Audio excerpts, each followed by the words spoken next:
ಅಧಿಕಾರಿಗಳ ನಿರ್ಲಕ್ಷ್ಯ ವೈಕುಂಠ ಸಮಾರಾಧನೆಗೆ ಆಹ್ವಾನ. ಬದುಕಿದ್ದಾಗಲೇ ವೈಕುಂಠ ಸಮಾರಾಧನೆಗೆ ಕರೆದ ರೈತ. ಶ್ರೀಗಂಧ ಬೆಳೆಗಾರನಿಂದ ನೂತನ ಪ್ರತಿಭಟನೆ.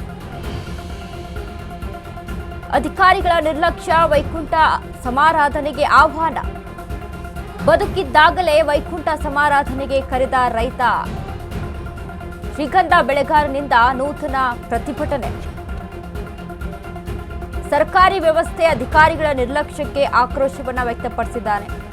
ಚಿಕ್ಕಮಗಳೂರಿನ ತರೀಕೆರೆ ತಾಲೂಕಿನ ಹಳಿಯೂರು ಗ್ರಾಮದಲ್ಲಿ ನಡೆದಿರುವಂತಹ ಘಟನೆ ಇದು. ಹಳಿಯೂರು ಗ್ರಾಮದ ಶ್ರೀಗಂಧ ಬೆಳೆಗಾರ ವಿಶುಕುಮಾರ್ ರಾಷ್ಟ್ರೀಯ ಹೆದ್ದಾರಿಗೆ ಜಮೀನು ಕಳೆದುಕೊಂಡ ರೈತ. ನಾಳೆ 10 ಗಂಟೆಗೆ ಸಂತಾಪ ಸಭೆ, ಮಧ್ಯಾಹ್ನ ತಿಥಿ ಊಟ. ರಾಷ್ಟ್ರೀಯ ಹೆದ್ದಾರಿಗೆ ಫಲವತ್ತಾದ ಕೃಷಿ ಭೂಮಿ ಸ್ವಾಧೀನ ಮಾಡಿಕೊಂಡಿದ್ದಾರೆ. ಒಂದು ಮಾವಿನ ಮರಕ್ಕೆ 63,000. ಅತ್ಯಂತ ದುಬಾರಿಯಾದ ಶ್ರೀಗಂಧದ ಮರಕ್ಕೆ 420 ರೂಪಾಯಿ.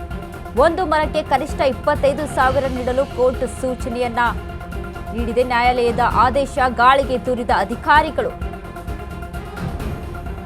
4 ರಿಂದ 5 ವರ್ಷಗಳಿಂದ ನ್ಯಾಯಕ್ಕಾಗಿ ಕಚೇರಿಗಳಿಗೆ ಅಲೆದು ಸುಸ್ತಾಗಿದ್ದಾರೆ. ವಾರದ ಹಿಂದೆ ದಯಾಮರಣ ಕೋರಿ ಅರ್ಜಿಯನ್ನ ಸಲ್ಲಿಸಿದ್ರು. ಅಧಿಕಾರಿಗಳ ಕಣ್ಣಾ ಮುಚ್ಚಾಲೆ ಆಟಕ್ಕೆ ವಿಶುಕುಮಾರ್ ಕಿಡಿಕಾರ್ತಾ ಇರುವಂಥದ್ದು. ಅಧಿಕಾರಿಗಳ ನಿರ್ಲಕ್ಷ್ಯ ವೈಕುಂಠ ಸಮಾರಾಧನೆಗೆ ರೈತ ಆಹ್ವಾನವನ್ನ ಮಾಡಿದ್ದಾನೆ. ಬದುಕಿದ್ದಾಗಲೇ ವೈಕುಂಠ ಸಮಾರಾಧನೆಗೆ ಕರೆದ ರೈತ. ಶ್ರೀಗಂಧ ಬೆಳೆಗಾರನಿಂದ ನೂತನ ಪ್ರತಿಭಟನೆ ಇದು. ಸರ್ಕಾರಿ ವ್ಯವಸ್ಥೆ ಅಧಿಕಾರಿಗಳ ನಿರ್ಲಕ್ಷ್ಯಕ್ಕೆ ಆಕ್ರೋಶವನ್ನ ವ್ಯಕ್ತಪಡಿಸಿದ್ದಾರೆ.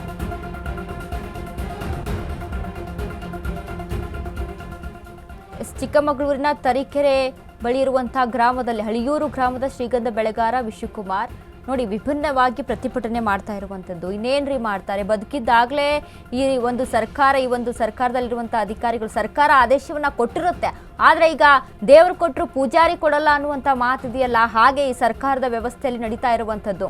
ಹಿಂಗೆ ಸುಮ್ಮನೆ ಹೋಗಿ ಅಲ್ಲಿ ನೀವು ಯಾವುದಾದ್ರೂ ನಮಗೆ ಇದು ಬೇಕು ಸರ್, ಈ ರೀತಿಯಾಗಿ ನಡೀತಾ ಇದೆ ಅಂತ ನೀವೇನೋ ಮಾತಾಡಿದ್ರು ಸಹಿತ ಯಾರು ಕೂಡ ರೆಸ್ಪಾನ್ಸ್ ಮಾಡಲ್ಲ. ನಮಗೇನು ಯಾರೋ ಹೊಯ್ಕೊಳ್ಳಿ ಬಡ್ಕೊಳ್ಳಿ, ನಾವು ನಮ್ಮ ಕೆಲಸ ಮಾಡ್ಕೊಳ್ಳೋಣ ಅನ್ನುವಂಥದ್ದು. ಹೀಗಾಗಿ ಮನನೊಂದು ರೈತ ಈ ರೀತಿಯಾಗಿ ಅಲ್ಲಿ ವಿನೂತನವಾದಂಥ ಪ್ರತಿಭಟನೆಗೆ ಮುಂದಾಗಿರುವಂಥದ್ದು. ಯಾಕಂದರೆ ಸರ್ಕಾರಿ ವ್ಯವಸ್ಥೆ ಅಧಿಕಾರಿಗಳ ನಿರ್ಲಕ್ಷ್ಯಕ್ಕೆ ಆಕ್ರೋಶನ ವ್ಯಕ್ತಪಡಿಸಿರುವಂತಹ ಈ ರೈತರು ಇದೀಗ ಏನು ವಿಶುಕುಮಾರ್ ಅನ್ನುವಂತಹ ರೈತರು ಈ ರೀತಿಯಾಗಿ ಕಿಡಿಕಾರಿದ್ದಾರೆ. ಇನ್ನು ರಾಷ್ಟ್ರೀಯ ಹೆದ್ದಾರಿಗೆ ಅಲ್ಲಿ ಇವರ ಒಂದು ಫಲವತ್ತಾದಂಥ ಕೃಷಿ ಭೂಮಿ ಸ್ವಾಧೀನ ಆಗಿತ್ತು. ಒಂದು ಮಾವಿನ ಮರಕ್ಕೆ 63,000, ತೆಂಗಿಗೆ 37,000, ಅತ್ಯಂತ ದುಬಾರಿಯಾದ ಶ್ರೀಗಂಧ ಮರಕ್ಕೆ 420 ರೂಪಾಯಿ. ಒಂದು ಮರಕ್ಕೆ ಕನಿಷ್ಠ 25,000 ನೀಡಲು ಕೋರ್ಟ್ ಸೂಚನೆಯನ್ನ ನೀಡಿದೆ.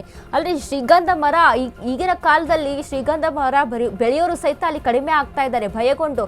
ಯಾಕಂದ್ರೆ ಬೆಳೆದ್ವಿ ಅಂತ ಅಂದ್ರೆ ಯಾರೋ ಬಂದು ಅಲ್ಲಿ ಕಳ್ಳತನ ಮಾಡ್ಕೊಂಡು ಹೋಗ್ಬಿಡ್ತಾರೆ ಅನ್ನುವಂಥ ಭಯಕ್ಕೆ ರೈತರು ಶ್ರೀಗಂಧವನ್ನ ಬೆಳಿತಾನೂ ಇಲ್ಲ. ಹೀಗಾಗಿ ಅದು ಪ್ರೊಡಕ್ಷನ್ ಸಹಿತ ಕಡಿಮೆ ಆಗ್ತಾ ಇದೆ.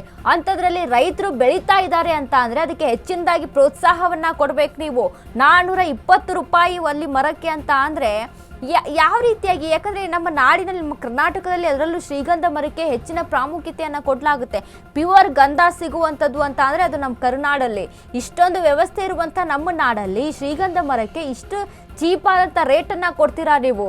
ಯಾಕೆಂದರೆ ಶ್ರೀಗಂಧ ಮರ ಅಷ್ಟು ಪ್ರೊಡಕ್ಷನಲ್ಲಿ ಮುಂದಾಗಿದೆ, ಎಲ್ಲೆಡೆ ಕೂಡ ಬೇಡಿಕೆ ಹೆಚ್ಚಾಗಿದೆ. 420 ರೂಪಾಯಿಗೆ ಒಂದು ಬಾಕ್ಸ್, ಒಂದು ಡಬ್ಬಿಯನ್ನು ತೆಗೆದುಕೊಂಡ್ರೆ ನಮಗೆ 420 ರೂಪಾಯಿಗೆ ಬರುತ್ತೆ. ಅಲ್ಲಿ ಹೊರಗಡೆ ನಾವು ಇದಕ್ಕೆ ಏನು ಮಾರ್ಕೆಟಲ್ಲಿ ತೆಗೆದುಕೊಂಡಾಗ ಶ್ರೀಗಂಧಕ್ಕೆ ಪ್ಯೂರ್ ಗಂಧ ಬೇಕು ಅಂತಾದಾಗ 420 ರೂಪಾಯಿ ಒಂದು ಬಾಕ್ಸ್ ಬರುತ್ತೆ, ಒಂದು ಡಬ್ಬಿ ಬರುತ್ತೆ. ಅಂಥದ್ದು ಕೂತ್ಕೊಂಡು ಒಂದು ಮರಕ್ಕೆ ನೀವು 420 ರೂಪಾಯಿ ಅಂತ ಅಂದರೆ ನಿಜಕ್ಕೂ ನಮಗೂ ಕೂಡ ಇದು ನಂಬಕ್ಕಾಗ್ತಾ ಇಲ್ಲ. ಶ್ರೀಗಂಧ ಅಂತ ಅಂದರೆ ಪ್ರೊಡಕ್ಷನಲ್ಲಿ ಅಷ್ಟು ಪ್ರಾಮುಖ್ಯತೆಯನ್ನು ಪಡೆದುಕೊಂಡಿದೆ. ಯಾಕಂದರೆ ಅಲ್ಲಿ ಮಲ್ಟಿ ಪ್ರೊಡಕ್ಷನ್ ವಿಚಾರಕ್ಕೆ ಸಂಬಂಧಪಟ್ಟಂತೆ ಶ್ರೀಗಂಧ ಹಲವು ಕಡೆಯಲ್ಲಿ ಯೂಸ್ ಆಗುತ್ತೆ, ಬಳಕೆ ಆಗುತ್ತೆ, ಉಪಯೋಗ ಆಗುತ್ತೆ.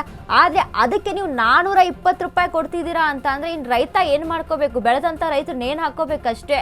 ಯಾಕಂದರೆ ನಾವು ಶ್ರೀಗಂಧ ಮರ ಅಂತ ನಾವು ನೋಡಿದಾಗ ಅಲ್ಲಿ ಫಿಕ್ಸ್ಡ್ ಡೆಪಾಸಿಟ್ ಅನ್ನುವಂಥ ರೀತಿಯಲ್ಲಿ ರೈತರು ಬೆಳೀತಾ ಇರ್ತಾರೆ ಆ ಒಂದು ಮರವನ್ನು. ಅದ್ರ ಮೇಲೆ ಒಂದಿಷ್ಟು ಕನಸುಗಳನ್ನ ಇಟ್ಕೊಂಡಿರ್ತಾರೆ.